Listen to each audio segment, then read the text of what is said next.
May nagtanong sa akin. Ang sabi, ano daw ang pipiliin ko? Yung taong mahal ko o yung taong mahal ako? Well, para sa akin, yung taong mahal ko.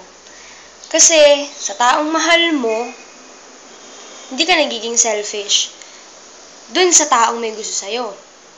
Kasi kung ang pipiliin mo ay yung taong mahal ka, na hindi mo naman mahal, parang, para sa akin ha, minsan andun yung point na magiging selfish ka. Kasi ikaw lang yung nagiging masaya, siya hindi. Ewan, siguro nagiging masaya siya kasi napapasaya ka niya. Pero kung alam mo naman sa sarili mo na ang mahal mo ay yung ibang tao at hindi mo siya mahal, para sa akin hindi yun maganda, hindi yun tama.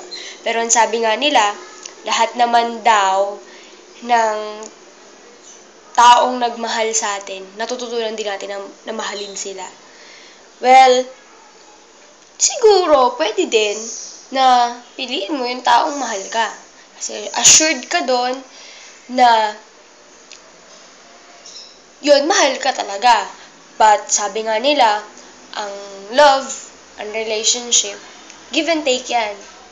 Nag-give siya sa'yo, dapat tinetake mo. Dapat nag-give ka din para sa kanya.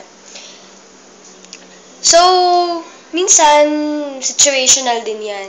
Kasi kung ang pinili mo ay yung taong mahal mo, at alam mo naman yung taong mahal mo ay may iba na, at alam mo naman na yung mahal mong yon masaya na doon sa bago niya, well, dun ka na lang sa, wala ka din choice, doon ka na lang sa taong mahal ka. Malay natin, matutunan mong mahalin. Sabi nila nga daw, tututunan daw yung pagmamahal na yan. Pero, siguro, minsan nga, situational din. Pero, ewan ko lang. Depende kasi yun eh.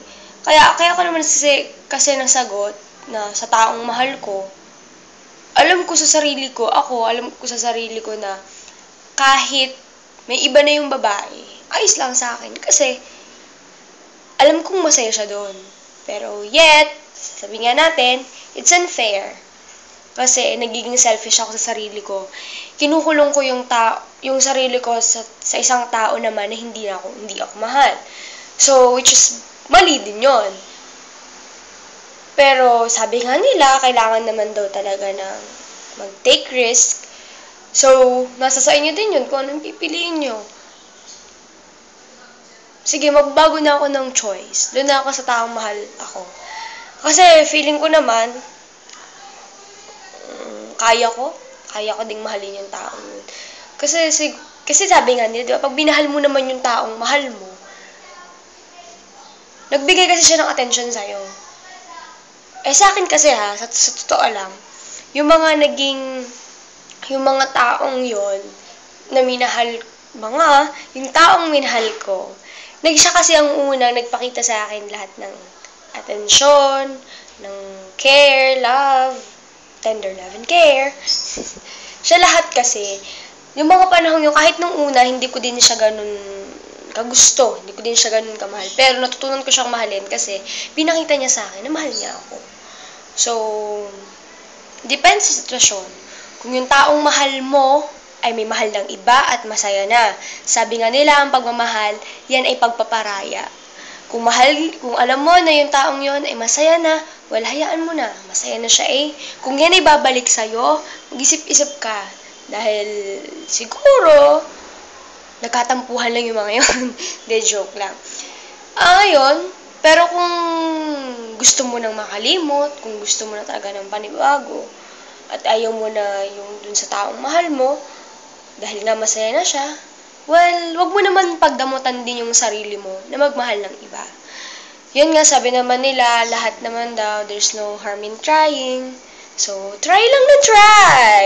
Pero joke lang, ano lang yan, hindi naman, tama na naman isa, hindi masyadong madami.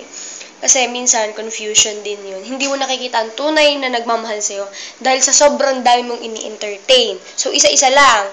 Ha? Parang ano lang yan, job interview. Hindi pwedeng sabay-sabay. Kasi pag sabay-sabay, hindi mo makikita yung tunay na ability ng isang tao. Charot! Mga interview! O siya, babay na ako, ipapasok na. Bye!